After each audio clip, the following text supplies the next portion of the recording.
vient de voir tout à l'heure à 15h que c'était le moment d'acheter ou de vendre.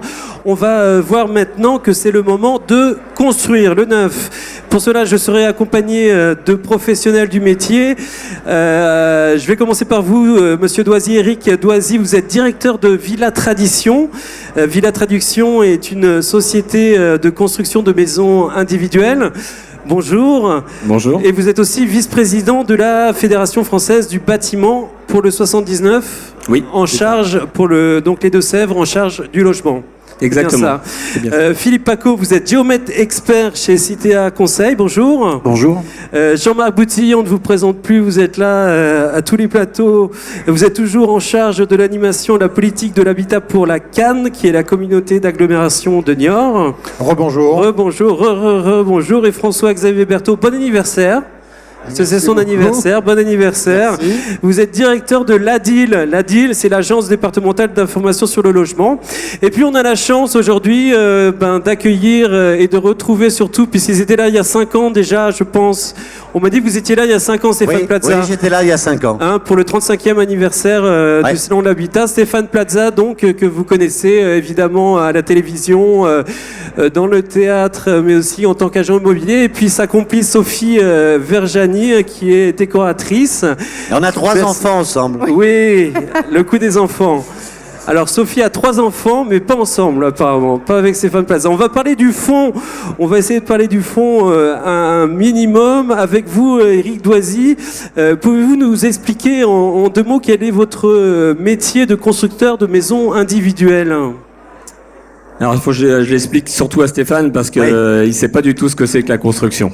Moi je pensais que c'était avoir un terrain et construire une maison, mais c'est peut-être pas ça, non ? Ça peut commencer par ça. Bon. Un géomètre aussi pour ça d'abord. C'est important. Non, en fait, le métier de constructeur, c'est avant tout d'écouter les souhaits du client et de les retranscrire sur un plan pour construire sa maison au gré de ses besoins, bien évidemment. Aujourd'hui, ce qui est important, c'est de s'adapter à la modification démographique. On sait qu'il y a beaucoup de familles monoparentales, de familles reconstituées, de personnes vieillissantes, et aujourd'hui, le constructeur doit s'adapter c'est intéressant. à ces besoins. À cette problématique. Ce qui est bien avec vous, c'est qu'il y a un seul interlocuteur, en fait. Ah oui, l'objet du constructeur de maisons individuelles, c'est de travailler avec un ensemble de professionnels du bâtiment, d'artisans, mais on a un interlocuteur, c'est-à-dire qu'on va dessiner la maison, déposer le permis de construire et suivre le chantier tout au long des 9 ou 10 mois de travaux que peuvent durer la construction de la maison. Donc de la construction, du début de la construction avec le géomètre jusqu'à la remise des clés, en fait, vous êtes présent. Ah oui, parce qu'en fait, on a besoin du géomètre. Souvent, c'est le client, le maître d'ouvrage qui l'appelle, mais quelquefois, c'est nous pour l'implantation, pour éviter des erreurs d'implantation. Voilà. Parce que ça, c'est primordial du fait que les terrains sont un peu plus petits. On a moins le droit à l'erreur qu'autrefois. Et justement, on a Éric Paco qui est là. Bonjour et rebonjour Éric. Vous êtes donc, je le répète, géomètre expert chez Citea Conseil. Je ne sais pas si vous vous connaissez d'ailleurs. Donc on connaît tous plus ou moins le métier de géomètre, dès la plus tendre enfance on entend parler de géomètre, etc. On voit des gens dans la rue avec des espèces de trépieds jaunes mesurés, on ne sait pas trop ce que c'est en fait. Est-ce que vous pouvez nous décrire en détail votre profession ? Le géomètre expert, effectivement, c'est une profession qui est assermentée. On a une délégation de service public de la part de l'État et nous sommes donc les seuls à définir les limites de propriété en France. Donc avant de mettre la maison sur le terrain, effectivement, il vaut mieux trouver le terrain, c'est plus pratique. Et une fois qu'on a trouvé le terrain, nous intervenons, nous, pour borner ce terrain, définir les limites de propriété et définir la surface précise du terrain, sachant que le plan cadastral n'est qu'un plan fiscal. Donc la seule solution pour connaître précisément ces limites, c'est faire intervenir un géomètre expert. Donc vous montez un dossier en fait, ce qui est une sorte de recommandation, vous n'avez pas de pouvoir non plus de... Donc on fait un procès verbal de bornage. Voilà, verbal de bornage. On fait une réunion sur le terrain, on convoque les propriétaires, on définit les limites ensemble et ensuite on rédige un procès verbal de bornage que l'on fait signer à l'ensemble des propriétaires. Et pas forcément pour construire d'ailleurs, c'est peut-être l'explication pourquoi moi j'en vois à Paris, c'est peut-être il y a des délégations de la mairie pour faire autre chose. Le bornage chez nous, c'est 20% de notre chiffre d'affaires. C'est pas forcément des maisons. C'est pas forcément des maisons. Ça peut être quoi, par exemple? On peut faire des relevés d'immeubles, on fait de la copropriété. Voilà. On fait de l'aménagement urbain. L'aménagement urbain, Voilà, on réhabilite- des arrêts de bus. Tout ce que vous voulez. Vous voyez, vous vous moquez? Bah, c'est-à-dire que je ne dois plus habiter Paris. Hein? Moi, j'ai rarement vu un géomètre avec un trépied à Paris. Ah ouais. Mais vous baladez à pied avec votre trépied, vous? Ah, toujours. D'accord. Ouais, il est derrière moi. Bah, je vais d'ailleurs. prendre des photos. Ah bah, il est derrière, oui. Disons, t'as un gros truc derrière. Non, mais le géomètre, c'est très important parce que c'est assermenté Ouais. par la loi. Ouais. Donc, ça veut dire que c'est, voilà, on peut pas l'acheter. Hein, c'est comme C'est un peu comme un notaire. C'est un peu c'est exactement comme un notaire. Donc, ça veut dire, voilà, nul n'est censé ignorer la loi et le géomètre est là pour faire respecter les lois. Donc, c'est obligatoire et en plus, ça respecte les deux parties. C'est vous aussi qui dites si la maison est en terrain constructible ou... C'est ça, en fait, là, effectivement, on analyse les PLU, plans locaux d'urbanisme, qui réglementent la possibilité de pouvoir construire. Et on conseille nos clients, évidemment, par rapport à ça. Comment on devient géomètre, d'ailleurs? Il faut faire une école d'ingénieur. Une école d'ingénieur. Et avec 2 ans de stage. D'accord, pour ceux que ça Voilà. intéresse. C'est chiant. Un métier...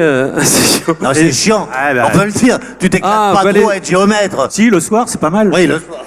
François, Jean-Marc Boutillier, donc vous êtes toujours en charge de l'animation de la politique de l'habitat pour la Cannes. En quoi la Cannes peut intervenir dans la construction? Vous êtes un peu le Père Noël, vous apportez des aides, notamment. Oui, en fait, notre rôle, c'est d'accompagner la demande qui s'exprime sur Niort, essentiellement sur l'espace central, c'est-à-dire Niort et les communes qui sont autour de Niort, Effre, Choré, Vouillé. Voilà, donc notre rôle, c'est de mettre en place des dispositifs pour permettre aux gens qui souhaitent accéder à la propriété, voilà, d'avoir des aides, soit des prêts à 0%, soit d'autres accompagnements pour voilà, avoir les meilleures conditions dans leur projet immobilier. D'accord, vous trouvez que le 79 est attractif? En quoi il est attractif, justement, par rapport à d'autres régions? Aujourd'hui, on constate que la construction neuve s'est ralentie depuis 2011, avec 500 logements par an construits sur le territoire, essentiellement sur Niort. Mais voilà, la demande, elle porte aussi sur la maison individuelle hors Niort.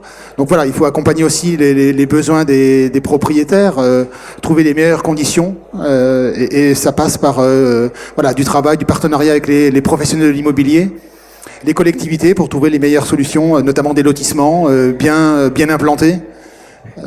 Voilà. Éric Doisy, C'est tout sur un ce travail. sujet, vous... Oui, moi ce que j'apprécie sur la communauté d'agglo du Niortais, c'est aujourd'hui d'avoir monté un dispositif de prêt à taux zéro pour aider les primo-accédants. Voilà. Et, Alors, j'ai entendu hier que le prêt à zéro est alors oui, reparti pour un an. Hein, hier, dans la loi le de président a Macron annoncé, a donc annoncé voilà, que c'est pas la fin du tout après zéro. on va prolonger le prêt à taux zéro d'État. Dans la limite de 20% de l'opération, hein, puisque ça a été annoncé hier, on s'était battu pour ça. Mais ce qui est important et rare, donc pour le citer, c'est le partenariat qu'on a signé avec des constructeurs de maisons individuelles locaux et la communauté d'agglo du Niortais pour pouvoir faire bénéficier les primo-accédants de 14 000 euros supplémentaires. Donc ça, c'est un vrai plus sur le local. Voilà. D'accord. Comment ça se passe pour vous, justement Monsieur Macron? Non. Là, on parle de la communauté d'agglomération du Niortais, Non, mais, mais sur la région Ce qui est parisienne. important, c'est qu'effectivement, il y a le, si on Les parle, systèmes d'aide. si on parle du neuf, etc. Voilà. Évidemment, il y a le taux zéro qui est reconduit, mais en même temps, d'après ce que j'ai pu entendre, etc., la loi Pinel va être modifiée, donc pour le neuf, ça va être très compliqué. Donc en fait, c'est qu'on donne un petit peu pour reprendre, on donne un tiers pour reprendre trois quarts. D'accord. Il faut savoir que la loi Pinel, c'est ce qui a fait remarcher le neuf, et que depuis 1 an et 2 ans, il y a beaucoup de gens qui ont acheté du neuf, et en fait, on dit, bah tiens, on va accorder le taux à taux zéro pour pouvoir d'argent, mais on enlève toute la loi Pinel pratiquement. Ça veut dire que tous les gens vont moins acheter de neuf. Donc je me méfie un peu des lois. D'accord. Non mais c'est vrai. Toujours. Alors, en fait, des ce qu'il faut politiques. expliquer, c'est que, comme dit Stéphane, c'est que la loi Pinel, aujourd'hui, c'était un système de défiscalisation pour les bailleurs privés. On avait donc Niort qui était donc en dérogation pour pouvoir le faire. Aujourd'hui, ce que l'on sait, c'est que d'après les dernières annonces, ça s'arrête au 31 décembre. Donc il faut vraiment que ceux qui veulent investir aujourd'hui puissent déposer leur permis de construire et qu'ils soient acceptés avant le 31 décembre sur la commune de Niort. D'accord. Voilà. Pardon, oui, Monsieur Berton, on vous a pas donné la parole, excusez-moi, Non, non, c'est je pas répète, pour ça, vous c'est êtes pas directeur pour de ça. l'ADIL, qui est l'agence départementale d'information sur le logement. Si. Ah non, Et c'est votre anniversaire. Joyeux anniversaire. Merci. N'insistez pas. 32 ans. C'est bon. Bien. Pardon 32. Oui, plus, voilà, hein. tout à fait, 32. Alors dites-nous. Comment ça, plus Non, je voulais simplement rajouter quelque chose concernant la loi Pinel. Effectivement, la volonté de l'État aujourd'hui, c'est de garder les aides, donc comme la loi Pinel et comme le prêt à taux zéro, sur les zones uniquement tendues. Bon, où il y a une forte demande de logement. Ce qui peut poser des problèmes, puisque le reste, je dirais, de la France, du territoire, est dite zone détendue, donc où il n'y a pas de problème de logement. Et si on ne maintient pas quand même un minimum d'aide sur ces zones-là, on risque à terme de tendre aussi le marché qui est détendu aujourd'hui. Donc c'est un petit peu dommage. C'est surtout pour la loi Pinel que je disais ça. J'ai posé une bonne question, hein. Excellente, comme toujours. Justement, tant que je vous ai, avant de passer à Sophie, la Elle va DIL, être douée sur la loi Pinel, je la sens bien. la loi Pinel. Qu'est-ce que la DIL exactement? Alors la DIL, on est donc l'agence départementale d'information sur le logement, on est agréé par le ministère du Logement, on fait partie d'un réseau, on est 79 en France, sous forme associative, et on donne des conseils gratuits et neutres pour le grand public, les collectivités, les professionnels. Et vous amenez des aides au financement aussi avec Alors le prêt à taux nous, zéro on donne pas les sous, hein, bien Non. évidemment, mais par contre, effectivement, on participe à la sécurisation, notamment des projets, notamment dans le cadre du prêt à taux zéro de la Cannes. Sophie Verjani, merci d'être ici. Merci. Déjà un peu de féminité dans ce monde d'hommes. Un peu de douce. Mais c'est en général ou c'est juste sur le salon et sur ce plateau qu'on n'a que des hommes, ou vous êtes dans un milieu d'hommes, le bâtiment, la décoration? La décoration, c'est quand même assez féminin. Il y a de plus en plus de femmes quand même dans notre secteur et j'en suis ravie. Des Bien femmes sûr. qui s'immiscent effectivement dans les réunions de chantier et autres, que ça soit dans la peinture, dans plein de secteurs. J'ai vu des jeunes aujourd'hui sur le salon qui sont venus me voir en me disant on cherche de l'apprentissage dans nos métiers. Génial. Ça, je trouve ça génial. De plus en plus de femmes. Et il y a un apprentissage qu'on veut, je ne sais pas si c'est mis en place au niveau de l'éducation nationale, d'un apprentissage pour faire décorateur d'intérieur. Alors on peut. À part de passer par architecte d'intérieur, mais juste. Alors il y a faire- beaucoup de métiers en fait qui tournent autour effectivement du métier de décorateur ou d'architecte d'intérieur, designer d'espace. Il y a plein de choses. D'accord. Donc il y a plein de Il y a façons plein de d'arriver façons à ses d'arriver à rêves. ça. Voilà, il faut le dire aux jeunes et voilà. Et pour vous, le neuf, que ce soit du Oui. neuf ou de l'ancien, vous avez la même demande? J'ai des demandes complètement différentes. On n'a pas les mêmes clients qui achètent du neuf ou de l'ancien. C'est pas pour les mêmes raisons, c'est pas pour le même affect. On aime la vieille pierre souvent, ou alors on aime, comme disait Stéphane tout à l'heure, le confort du neuf, que ça soit acoustique, isolation, etc. Quand on vient me voir pour du neuf, c'est souvent pour aider les gens à corriger des plans d'architectes qui ont été parfois déposés pour revoir l'intérieur. Parce qu'il faut savoir qu'un architecte, souvent, il aime le gros œuvre. Attention à ce que je dis. Mais souvent, en fait, l'architecte ne va pas vraiment dans le détail de où je mets une cloison, etc. Il va dessiner assez rapidement des pièces et l'acheteur a besoin à un moment de se projeter au-delà en fait sûr. du permis de construire et de se dire bah d'accord, mais en fait elle va ressembler à quoi la chambre de mon fils, comment ça va se passer dans ma cuisine. Donc voilà, nous on prend le relais souvent sur la construction neuve et on intervient avant que les choses soient trop tard. On peut Alors, changer des prises, etc. Justement, ce qui est intéressant aussi maintenant avec la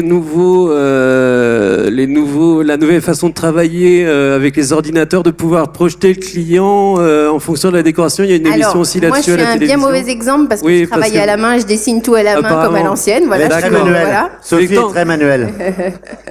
Mais oui, il y a des outils informatiques, de la 3D. Alors, il faut savoir qu'un outil reste un outil. C'est-à-dire que Ouais. si votre cerveau n'a pas l'idée de pondre quelque chose, l'outil... Mais ça permet de se projeter quand même. ça permet de se projeter. Ça D'accord. permet, ouais. Vous travaillez qu'avec des particuliers ou aussi pour des grands projets de promotion immobilière pour Non, j'ai toujours... je suis restée sur le secteur du particulier, voire de l'hôtellerie, etc. Mais ça reste...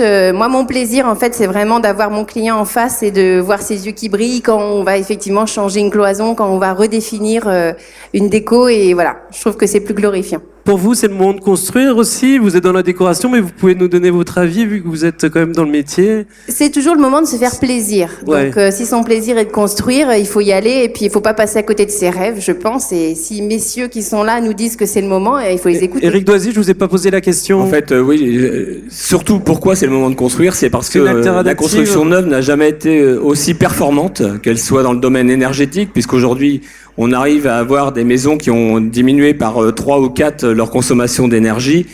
Aujourd'hui, justement, on est rendu à un stade où on peut encore passer une étape supplémentaire.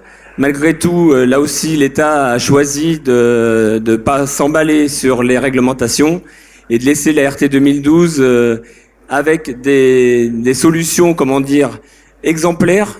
Mais je pense que la RT 2020 va être repoussée un petit peu. D'accord. Voilà. Donc je pense qu'aujourd'hui, construire avec des prix qui ont été stabilisés, puisque quand on est passé en RT 2012, on a eu l'impression d'une flambée des prix, puisque les fabricants et les artisans ne savaient pas faire, le savoir-faire n'était pas là. Aujourd'hui, on a des panneaux solaires, on a différents types de chauffage, on a un système constructif qui est hyper performant. Et je pense qu'aujourd'hui, on est revenu à un prix de construction qui est très abordable pour des maisons très performantes. Voilà. Et justement, Éric Pacaud, vu qu'on est obligé de passer par vous quand on veut construire, vous êtes un peu une vigie de la construction et du domaine de la construction. C'est le moment de construire pour vous aussi. Est-ce que vous avez senti une évolution dans la construction par rapport à l'achat de l'ancien? Alors l'évolution, elle se porte surtout sur les terrains et sur l'aménagement. Il faut savoir que dans les années 90, il y avait à peu près un département tous les 10 ans qui était consommé en matière d'urbanisation. Donc l'État a pris différentes résolutions. Aujourd'hui, il y a beaucoup plus de densité. Donc la densité, c'est quoi? C'est le nombre de logements à l'hectare. Ça veut dire quoi? Ça veut dire aussi que les parcelles sont de plus en plus petites et que plus ça va aller, moins il y aura de terrain. Donc, bien sûr. Voilà. C'est logique. C'est logique. Donc il faut acheter, si vous avez envie d'acheter. Et il faut pas tarder parce qu'effectivement, on va vers une densité plus importante et donc de plus en plus d'immeubles qui vont se construire avec de moins en moins de maisons individuelles. François-Xavier? Oui, c'est le moment de construire, effectivement, notamment parce que les taux sont bas. Donc il faut en profiter parce que ça ne durera pas. Alors des taux pour un projet de construction, ça tourne à un bon dossier, ça tourne autour de quel pourcentage? On est en dessous de 2%. On est en dessous de 2%, oui, en effet. Largement. Moi, je suis à 2,5%. Largement. Et je voulais rajouter quand même quelque chose pour faire un clin d'œil à Stéphane. C'est le moment de construire pour avoir notamment sa double vasque. Ah ben, bah, toi, la double vasque, c'est important. Ça coûte un peu plus d'argent en eau, mais c'est bien. Ça sauve un couple, la double vasque. Double vasque! Mais peut-être que tu consommes plus d'eau, en effet. Ça y est, l'ingénieur du son vient de devenir sourd d'un coup. Il était là. déjà un peu sourd, on l'a beaucoup attendu. C'est pour ça qu'il est ingénieur du son. Juste avant de nous quitter, c'est le moment de construire, Stéphane Plaza. C'est pas forcément votre métier. Alors que écoutez, vous de toute façon, vendez. comme tout le monde à la table a dit qu'il fallait construire et que je n'ai pas été payé encore, je serais con de dire s'il faut pas construire. Construisons! Construisons. Eh bien, je vous remercie d'avoir participé à ce débat donc sur la construction et sur le fait que c'était bien le moment de construire. On se retrouve à 17h. Il y a juste une chose importante quand même, c'est que c'est le moment de construire et que souvent il y a des personnes à mobilité réduite. Bien sûr. Et que c'est très compliqué. On en a parlé. C'est très compliqué dans l'ancien, etc. Et le seul moyen, et que maintenant l'ancien ou les neufs sont pas forcément plus chers ou moins chers, le seul moyen pour ces personnes-là, si on est très très sérieux, c'est qu'ils ont un confort de vie et du plaisir. Donc je dirais oui, c'est le moment de construire. Surtout avec la modernité qu'on connaît et les nouveaux moyens d'accessibilité qu'on a pour les personnes handicapées. Alors merci de nous avoir suivis. On se retrouve à 17h pour avec Sophie, cette fois-ci sûr et certain, pour savoir si c'est le moment d'améliorer son habitat. Je vous remercie, je vous dis au revoir et à tout à l'heure, dans 40 minutes. Au revoir.